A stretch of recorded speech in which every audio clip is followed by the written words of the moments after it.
Eh, un saludo a la comunidad UBEC. Mi nombre es Antonio Jorge Hernández Madrid.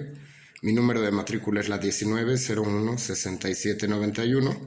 Estamos con el reto 5 de la unidad 3, que es la aplicación práctica de la norma a los contratos mercantiles internacionales. Mi asesor es el doctor Alfredo Hernández Pérez, a quien le envío un fraternal saludo. Comencemos. Pues entrando en materia sobre lo que sería la primer cuestionamiento que tenemos, dice, ¿qué tipo de contrato mercantil celebraron las partes? Bueno, en este caso sería un contrato de compraventa internacional, ya que la definición jurídica de compraventa internacional es un acuerdo entre operadores económicos que residen en países distintos y por el cual una parte, el vendedor, se compromete a entregar y la otra parte, el comprador, una mercadería en el lugar convenido y en el plazo determinado y al precio pactado. Todo esto está regido por la Convención de las Naciones Unidas sobre los contratos de compraventa internacional de mercaderías, pero tenemos que, si bien es un contrato internacional, sería un contrato internacional celebrado por medios electrónicos. Bueno, ya esto del comercio electrónico es la ley modelo de la CNUDMI sobre el comercio electrónico, con fecha de 1996, y ahí aprobado en 1998. En cuanto a la segunda pregunta, nos dice que si el contrato se puede considerar de carácter internacional, pues definitivamente sí. El por qué es simple, porque es un acuerdo entre operadores económicos que residen en países distintos, por lo cual lo convierte en internacional, de acuerdo con la definición que vimos de comercio internacional. El hecho de estar en países diferentes ya lo convierte en un contrato de compra-venta internacional y pues obviamente debe estar regido por la Convención de Viena de 1980. ¿Qué tipo de contrato internacional celebrado por medios electrónicos identifiqué?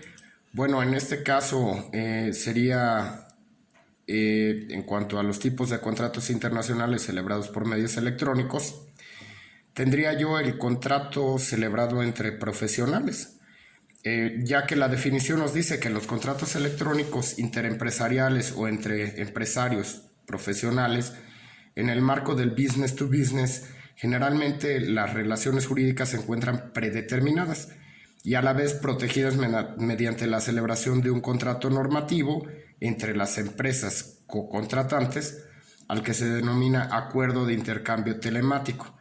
Es decir, un contrato marco que fija cómo se desarrollará la actividad comercial entre las partes y, en particular, el estándar que será empleado, la autoría del negocio, los aspectos de la formación de la voluntad contractual y la oportuna retractación de los sucesivos contratos que serán celebrados en el marco de esta relación mercantil.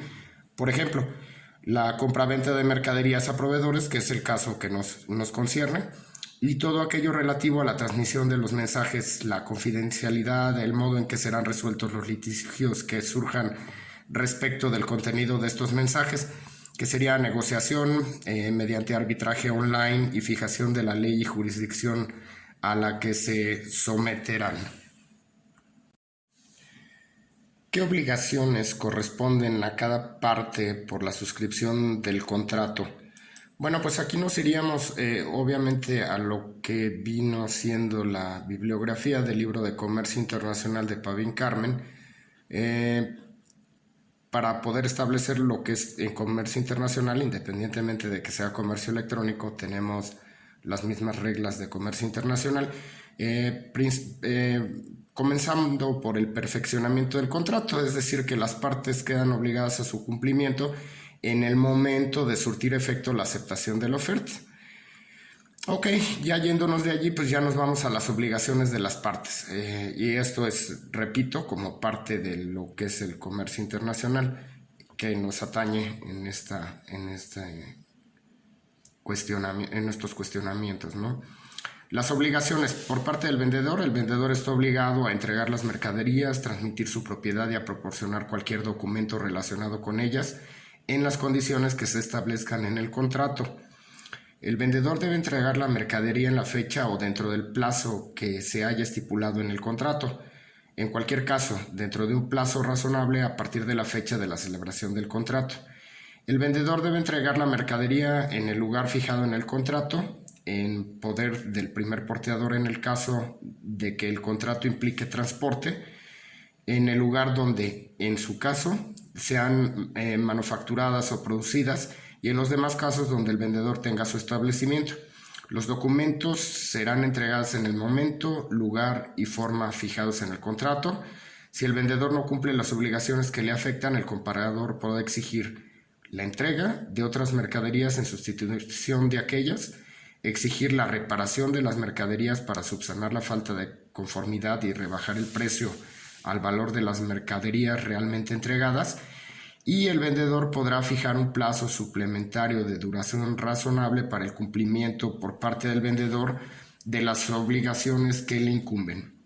Ahora bien, por parte del comprador, el comprador debe pagar el precio de las mercaderías y recibirlas en las condiciones estipuladas en el contrato. El pago debe ser efectuado en el lugar determinado en el contrato, y si no hay ninguno determinado, este se hará en el establecimiento del vendedor, en el lugar donde se efectúe la entrega. Hago un paréntesis porque normalmente ahorita ya todos son transacciones electrónicas por medio de las bancas, ¿no? A nivel mundial. Seguimos entonces, el comprador deberá de pagar el precio en la fecha acordada, sin que haya necesidad de requerimiento ni de ninguna otra formalidad por parte del vendedor. Si el vendedor no cumple las obligaciones a las que está sujeto, el vendedor puede fijar un plazo suplementario de duración razonable para su cumplimiento. Perdón, aquí sí, si el comprador no cumple las obligaciones, perdón. Ok, si las partes no señalaron legislación alguna, entonces, ¿cuál se debe de aplicar? Bueno, pues aquí tendríamos que el derecho de los consumidores en los contratos en los que intervienen los consumidores, ambos instrumentos conceden importancia a las prerrogativas del consumidor. Siempre se le trata de dar preferencia como parte que merece un trato especial. De hecho, en el Convenio de La Haya, del cual ya estamos hablando, de la Organización de las Naciones Unidas, se establece que un consumidor puede interponer una demanda ante los tribunales del Estado en el que se reside habitualmente si la demanda del consumidor se refiere a actividades comerciales o profesionales que el demandado ha llevado a cabo en ese Estado o dirigido a él en particular respecto del ofrecimiento de servicios mediante la publicidad. El consumidor también tendría la libertad para entablar un procedimiento judicial en el lugar en el que la empresa reside habitualmente. Es decir, que la demanda contra el consumidor solo puede presentarse ante tribunales del Estado en el que dicho consumidor reside habitualmente, o sea, no los permite. Ahora, el reglamento nos establece, primero, que el consumidor puede entablar una acción contra la parte del contrato en los tribunales del Estado miembro en el que está domiciliada esa parte, o en los tribunales del lugar en el que esté domiciliado el consumidor. Y la segunda sería que puede entablarse un procedimiento judicial contra el consumidor exclusivamente en los tribunales del lugar en el que esté domiciliado. En este caso, el artículo 16 del Convenio de Roma, dentro del ámbito de la Unión Europea, establece con carácter general que la designación del derecho por las partes puede excluirse solo cuando su aplicación sea manifiestamente incompatible con el orden público del fuero. Menciono el del Convenio de Roma y de la Unión Europea por los países y la situación en donde de lo que estamos manejando en el caso en concreto.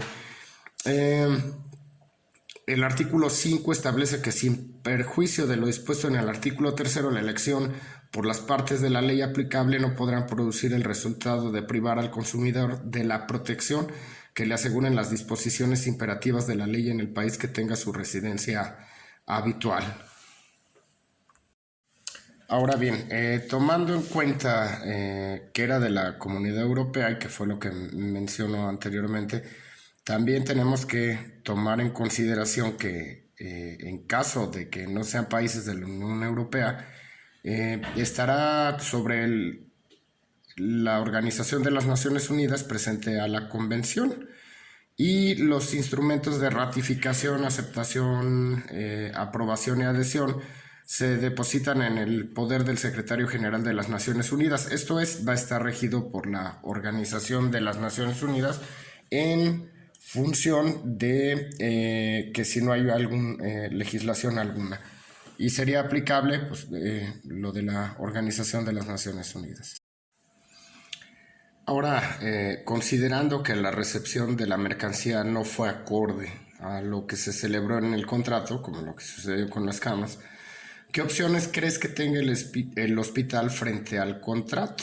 Bueno, pues aquí veríamos, primero que existen las normas uniformes, igual sobre las Naciones Unidas, normas uniformes sobre las cláusulas contractuales, por las que se establece una suma convenida en razón de la falta de cumplimiento. Esto, pues, fue aprobado en 1983 y estas normas tratan de unificar las reglas aplicables, particularmente en lo concerniente a su validez y aplicación eventual, a las cláusulas por las que se estipule el pago por una de las partes de una suma convenida en dinero, que será abonable por concepto de daños a título de sanción en el supuesto de que esta parte incumpla sus obligaciones contractuales en una operación comercial internacional.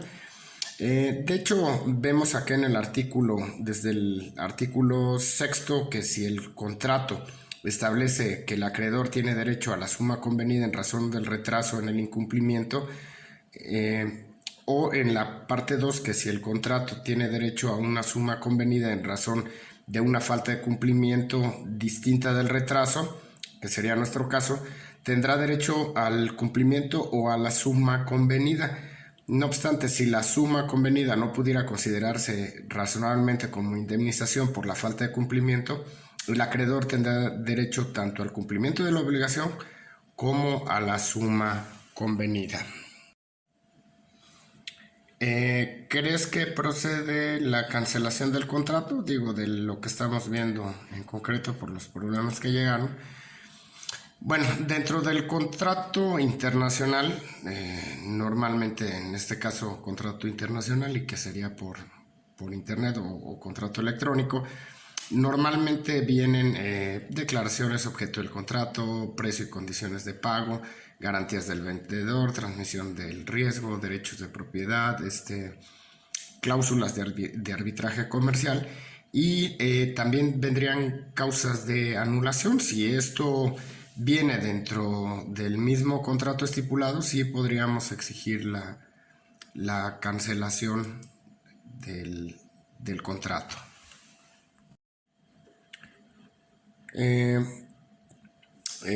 Enunciar qué cláusulas se podrían aplicar al contrato celebrado entre el Hospital Caminemos Juntos y el laboratorio Collins and Phillips para prevenir futuros conflictos. Bueno, de entrada, el caso nos establece que hicieron un contrato de manera electrónica, por medio de correos electrónicos, pero no nos establece las cláusulas. No sé qué cláusulas son las que tenemos inicialmente aquí para poder yo sugerir que podemos cambiar del contrato que ya estaba hecho, puesto que no lo hemos visto.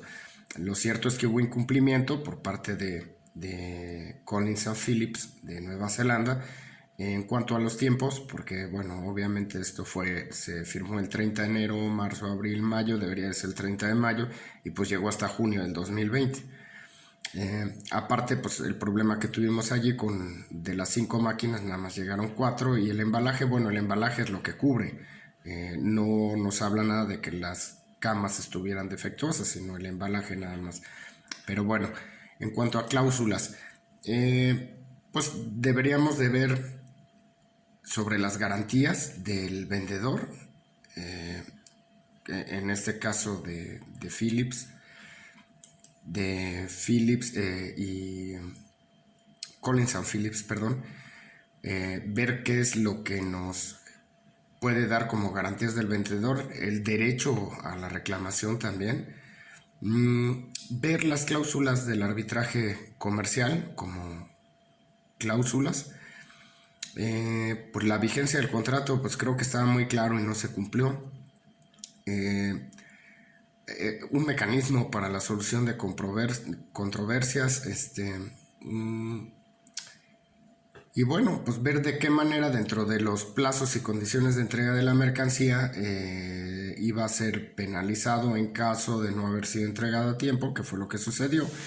Y en el caso también de la máquina de oxígeno que nos hizo falta.